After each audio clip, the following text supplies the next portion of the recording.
Page number 77 पे आपको ये वाले क्वेश्चंस दिए हुए हैं ब्लू। वो आपसे कह रहा है व्हेन विल यू से a body is in uniform acceleration.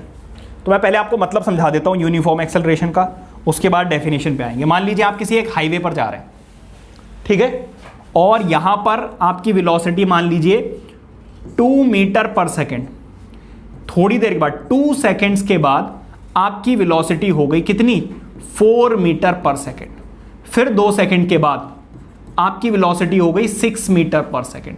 फिर 2 सेकेंड्स के बाद आपकी हो गई 8 मीटर पर सेकेंड। अगर आप ध्यान दें तो हर बार आपकी वेलोसिटी कितनी इंक्रीज हो रही है, 2 मीटर पर सेकेंड, 2 मीटर पर सेकेंड, 2 मीटर पर सेकेंड, और हर बार कितना टाइम लग रहा है, 2 सेकेंड्स, 2 सेकेंड्स, 2 सेकेंड्स।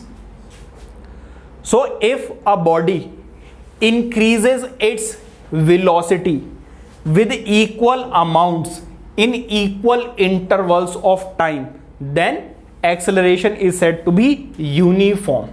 क्या बात समझ में आ रही है? बस वही हमारी डेफिनेशन आ गई। If the velocity of an object changes by equal amount in equal intervals of time, then acceleration of a body is known as uniform acceleration। क्या बात समझ में आ रही है? अब मान लीजिए कि भाई आप चल रहे हो किसी ट्रैफिक वाले रोड पे, शुरू के 2 सेकंड्स में आप 2 से 4 पे पहुंच गए, फिर बाद में क्या हुआ कि नेक्स्ट 2 सेकंड्स में आप सिर्फ 5 तक ही पहुंच पाए, फिर आपका क्या हुआ भाई, ट्रैफिक ज्यादा आ गया, आप और डिक्रीज कर गए, 3 मीटर पर सेकंड हो गया। तो यहां पर कितना इंक्रीज हुआ, 2, यहां पर कितना इंक्रीज हुआ, 1, यहां पर कितना डिक्रीज हुआ, -2। So if the velocity of an object changes by unequal amounts in equal intervals of time, then acceleration is said to be non-uniform acceleration। ठीक है जी, ये रही आपकी नॉन यूनिफॉर्म एक्सेलरेशन की डेफिनेशन। इसी को हम बोलते हैं वेरिएबल एक्सेलरेशन।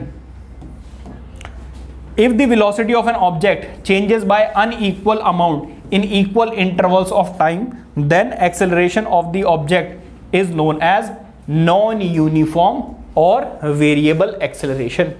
क्या किसी बच्चे को दुख, दुविधा, परेशानी? क्लियर है सब कुछ? नोट कीजिए।